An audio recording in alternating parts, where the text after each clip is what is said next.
Hello guys, નવા લોકમાં તમારું સ્વાગત છે. આજે અમે આવી ગયા છીએ જુનાગઢ અને તમે પાછળનો લોક જોયો હશે તો તમને ખબર જ હશે કે અમે જુનાગઢ ગયા હતા અને હવે અમે જઈએ છીએ એક પ્રખ્યાત કિલ્લામાં.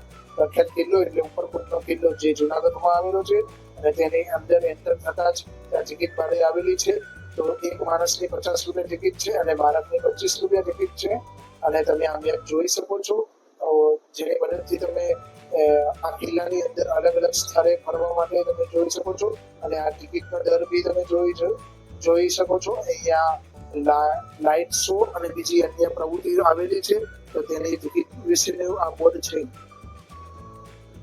અને હવે અમે એન્ટર થયા કિલ્લાની અંદર અને ત્યાં શરૂઆતમાં જ એક બે થી ત્રણ અલગ અલગ પ્રકારના મંદિર આવેલા છે. ત્યાં દર્શન કરીને અમે અંદર એન્ટર થયા તો એક વિશાળ એન્ટ્રન્સ આવેલું છે જે એક પ્રખ્યાત કહેવાય અને मस्त जोक मारा रे ये हंस रे हलकट हंस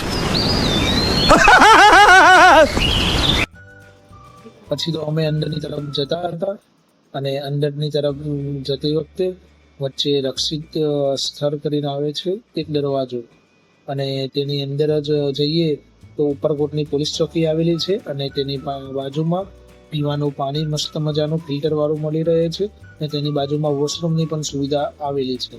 અને તમે જોઈ શકો છો કે અહીંયા લેવા મૂકવા માટે ડ્રોપ અને પિકઅપ વાળી ગાડી પણ અહીંયા છે. તેનું રેન્ટ અલગથી છે જે તમને બહાર ટિકિટના દર લખેલા હતા તેમાં આવેલું છે. અને હવે અમે પહોંચી ગયા હતા 1200 વર્ષ જૂનો દરવાજો. તમે જોઈ શકો છો આ દરવાજો 1200 વર્ષ જૂનો આવેલો છે. જો મારી પાછળ તમને દેખાય છે આ 1200 વર્ષ જૂનો એકદમ પ્રાચીનતમ વસ્તુમાં એક આવેલો છે. અને હવે અમે આગળ વધતા હતા. આજે શનિ રવિ કે કોઈ ફેસ્ટિવલ ના હોવાથી એટલું બધું ટ્રાફિક પણ ન હતું, તેથી અમને બધું જોવાની મજા આવતી હતી. અને તમે આ જોઈ શકો છો ટોય ટ્રેન છે. આ તમને અંદરની તરફ બધી જગ્યાએ ફરાવે છે એક જગ્યાએથી બીજી જગ્યાએ. આનું ભાડું પણ અલગથી છે.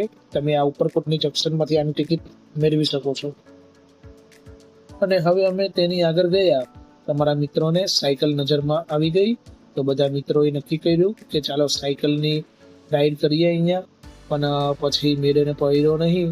અમારું કંઈ નક્કી એટલું બધું કંઈ થયું નહીં એટલે અમે સાયકલની સવારી નહીં, જાતે જ પદયાત્રા ચાલવાનો અમે નિશ્ચય કર્યો. અને તેની આગળ જતા અહીંયા ટોપગોરા વિશે માહિતી આપી હતી અને અહીંયા નાના મોટા એવા 4 ટોપગોરા આવેલા હતા. અને આ 4 ટોપગોરા જ્યારે દુશ્મન જ્યારે અટક કરે છે તેનાથી બચવા માટે ઉપયોગ કરવામાં આવે છે અને દુશ્મનનો નાશ કરવા માટે પણ આ ટોપગોરાનો ઉપયોગ કરવામાં આવે છે. પછી તો આ ટોપગોરાની નજીક અમે ફોટોગ્રાફી કરી અને એકદમ રાજા જેવું ફીલ આવતું હતું. આવી પ્રાચીન વસ્તુ જોવાથી આપણને એક અંદાજો આવી શકે છે કે આપણા પૂર્વજો કેવી રીતે રહેતા હતા અને રાજા મહારાજાઓ કેવી રીતના રહેતા હતા. અને આ વસ્તુ જાળવી રાખવી એક આપણી સંસ્કૃતિ, પ્રાચીનતમ સંસ્કૃતિ બની રહે છે. અને તમે હવે એક લાંબો રસ્તો છે જ્યાં બહુ સીડી આવેલી છે, ત્યાં અમે નીચેની તરફ. ગાઈસ, અત્યારે આપણે દિલ્હીના દરવાજાની નજીક ઉભા રહેલા છે. તમે જોઈ શકો છો દિલ્હીનો દરવાજો આશરે 200 થી 300 મીટર જેટલો છે અને બહુ સારું સ્થાપત્ય છે. તમે જોઈ શકો છો અને આજુબાજુ પણ હરિયાળી બહુ સરસ છે. તમે જોઈ શકો છો એક કુદરતી નજારો. અને તમે જુનાગઢ આવો છો તો અવશ્ય અહીંયા મુલાકાત લેજો. ગાઈસ, અમારી સાથે ફરીથી કેરીમિનાટી પાર્ટ 2 જોડાઈ ગયા છે. શું કેવું છે તમારું? આ કિલ્લામાં કેવી મજા આવે છે? This place is very nice. Our guide Gaba suggests us why this place becomes so high, and there are more information. If you are curious, Lord Bhagu give us the new suggestion. Okay. Actually, we are 5 guys come to visit the place, but one of person is not mentally able to connect with us. That's why he leaves us. He has more money than us. Yes, he's right. Bye. આપણી વચ્ચે બે મિત્ર અત્યારે રજૂ થઈ ગયેલા છે.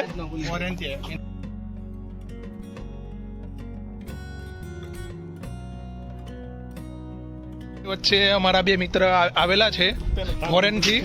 તો આપણને એ બંને મિત્રોને મળીએ. ચાલો, મિસ્ટર માર્ગેશ અને ઉજ્જવલ. Margesh from USA. Ujjwal from Canada. How are you guys? Hi guys. Let's see how Bye. we need to explore this place. Get lost.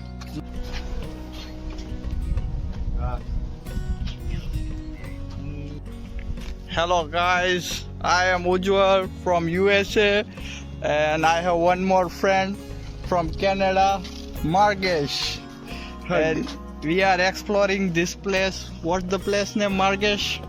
We are actually come to visit a place. Name is Uppercut. Uppercut. It's pronounced as Uppercut, and Yeah. we see a Mehoni YouTuber here, Meet Patel. Please guys, I have one request.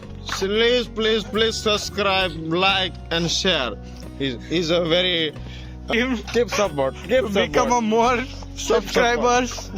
What's your channel name, Mehoni friend? Meet Patel vlogs. Meet Patel Vlogs. Please. Okay.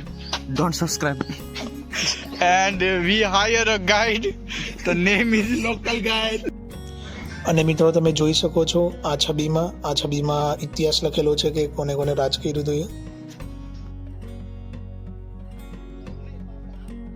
અને આ છબી ઉપરથી તમે જાણી શકો છો તેની details.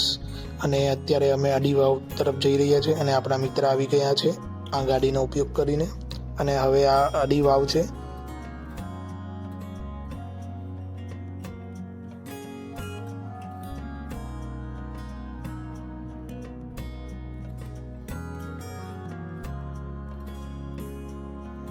અડીની વાવ જોયા પછી મને તો મળી ગઈ મારી ચા, પ્યારી પ્યારી ચા.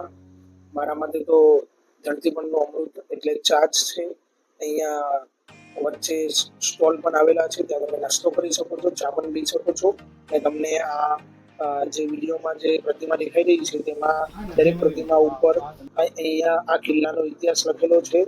ક્યારે શું થયું એ બહુ રહસ્યમય છે, તેની જાણકારી માટે આ મૂકેલું છે. પછી તો અમે અડી વાવ જોયા પછી અમે નવગન કૂવો તરફ જોવા ગયા. નવગન કૂવો અહીંનું એક ફેમસ પ્લેસ તરીકે પણ ઓળખાય છે. અહીંયા તમે આવો છો તો નવગન કૂવાની એ પણ મુલાકાત તમે અવશ્ય લેજો. જો મારા મિત્રો તમને દેખાઈ રહ્યા છે એ લોકો નીચે જોવા ગયા છે. મને તો યાર બહુ પગ દુખતા હતા એટલે હું ત્યાં ગયો નથી નવગન કૂવામાં.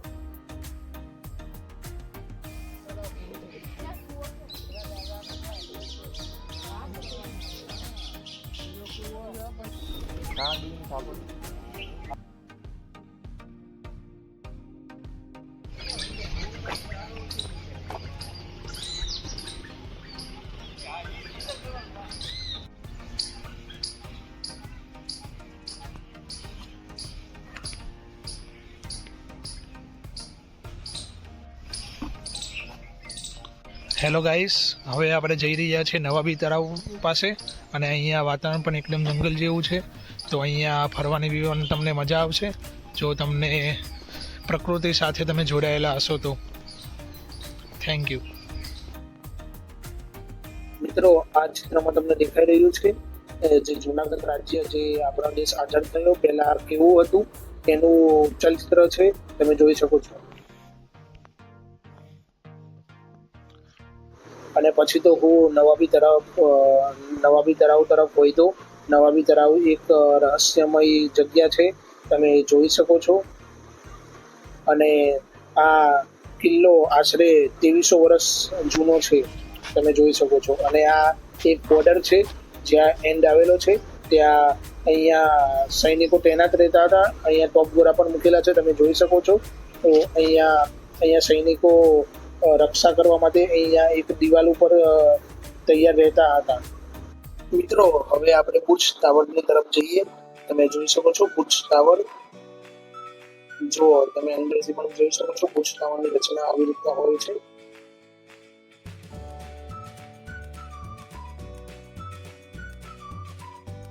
ગાઈસ, અત્યારે આપણે નવાબી તળાવ પાસે ઊભેલા છીએ. તમે જોઈ શકો છો નવાબી તળાવ.